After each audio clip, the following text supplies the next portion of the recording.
Hello and welcome back to Boxing Social in association with Betfred. My name is Ayman. We are here in London. We've just witnessed the press conference for Shields versus Marshall, undisputed middleweight championship. With me is one and only promoter of Claressa Shields, Dmitry Salita. Dmitry, great to get this over the line.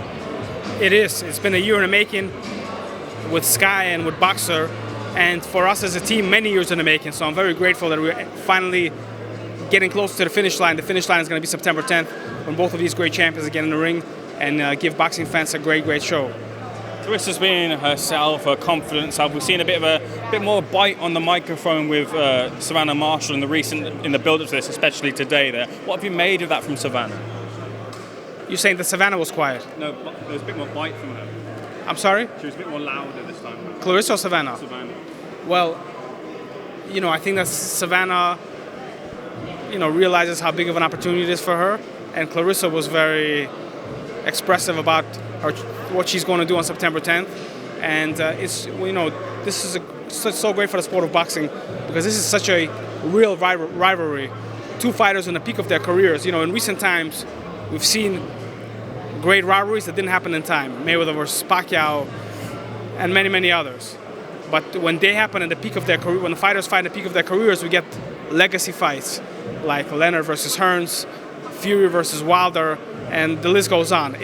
They're few and far in between, and this is one of them. And I believe in women's boxing, this is second to none, and really an incredible matchup, an incredible fight between two very skilled fighters. Obviously, as you saw today, both not shy about their chances to win and what they're going to do to one another. And but it is Claressa who's the driving force, who's the straw that stirs the drink, because she's coming to the UK. She's traveling thousands of miles to avenge that loss and to show Savannah Marshall who is the GOAT. Yeah, there was a lot of talk about whether it happened in America, if it happened in Newcastle, Savannah Marshall's hometown, but we're in London here. Talk to me about it landing in London. Well, Savannah didn't want to come to the United States, that's the truth. And Claressa said, you know what, fine, we'll fight her in the UK. Claressa will fight her on Mars because Claressa is the GOAT. Doesn't only mean that what she's won, Olympics, undisputed titles, division titles. That's who she is. She's a great fighter. She's willing to challenge herself. She's willing to be the best and to keep pushing the envelope. And she said, you know what? I'm going to go to the UK. I'm going to go to our country. I'm going to avenge that loss. So there were different dates for the fight. First it was going to be in July. First July 9th, then July 30th. Now finally September 10th. Supposedly Savannah had an injury that she had to deal with, but we're told that she's 100% healthy. And we're very focused and very excited about this opportunity. I think it's going to be a great event, very memorable. Certainly the build-up is going to be fantastic.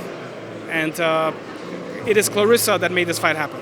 Savannah obviously had to sign on the dotted line, but it's Claressa that said, I'm going to go to the UK. It's Claressa said that I'm going to go to Newcastle, I'm going to go to London, I'm going to go to your home. Wherever you want to do it, I'll do it. And that's what a great fighter is, and that's what she is. Dmitry, in terms of the fight, how do you think it plays out on September 10th?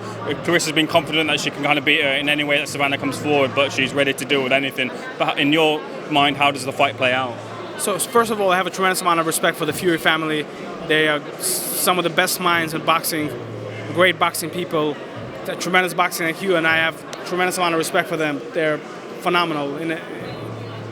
Know their boxing truly well. There's not a lot of people that really know their boxing. They really know their boxing. And they've done a great job getting Savannah to where she's at, and I think that they're responsible for Savannah being as good as she is. They're really an important part of Peter Fury, an important part of that puzzle. So much respect to him. However, there's levels to this, as they say, and Claressa Shields is a different type of fighter, is a different type of athlete, and we'll see on September 10th.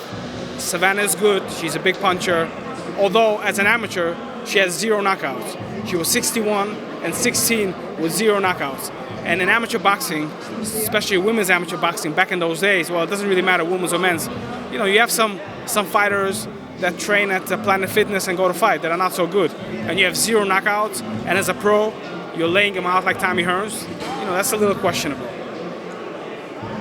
Dmitry, just a quick thought on Otto Wallin. What's the latest with Otto? Well, Otto is due for a big fight. Dillian Whyte, obviously that fight didn't happen. Otto would love to fight Dillian Whyte again. Yeah. I've heard Dillian doesn't want to do it, and Doesn't even, when Otto Wallin's name gets mentioned, from what I hear, he changed the subject. No problem, okay. Joseph Parker, Joy Joyce, other big fights out there for him that we're intent on making. So is he likely to reappear in England anytime soon? Well, England has become the mecca of boxing, not only in the heavyweight division, but really in all divisions. I mean, it's pretty incredible. Look, today we have a press conference. This Saturday you have a championship night of boxing. Later in the month you have several nights of boxing. Really incredible. And what a beautiful town London is this time of year, man. Just gorgeous. So yeah, we'll be willing. The reason why Otto fought here in February was because it is the place where heavyweight boxing is king, and we just wanted to expose Otto to the British crowd for him to get a feeling of what the UK is about. So we'd love to come back. But another fight that makes a lot of sense as we're talking is Deontay Wilder. If Deontay Wilder's coming back, Otto gave Tyson Fury the toughest fight of his career, objectively, not by opinion, objectively. Landed more punches against him than anyone in the history of Tyson's career. So if Deontay Wilder's coming back, that's a fight that makes a lot of sense. And Otto wants to fight the biggest and the best fights, and so we'd love to make that happen. Dmitry, finally, for those who doubt Claressa Shields and her status as the greatest woman of all time, does a win on September 10th cement that? She already is the greatest woman of all time. I believe that a win on September 10th is just another significant accomplishment on that list. But she's done things that has never been done before by a man or by a woman. Two-time Olympic gold medalist, three-time amateur world champion, three-division professional boxing world champion, faster than any man or woman has ever done it, two-division undisputed champion. I mean, it's really incredible. And she grew up in a very challenging surroundings in the city of Flint. That's a tough place to grow up in, and she's the best in the world. She was the best in the world as a kid many, many times over. And to have that vision and that belief is really incredible. So Claressa is the GOAT, and as Muhammad Ali used to say, I'm going to paraphrase, but September 10th, they're going to see how great she really is. Dmitry, a pleasure speaking to you. Thank you so much for speaking to Boxing Social. Much appreciated.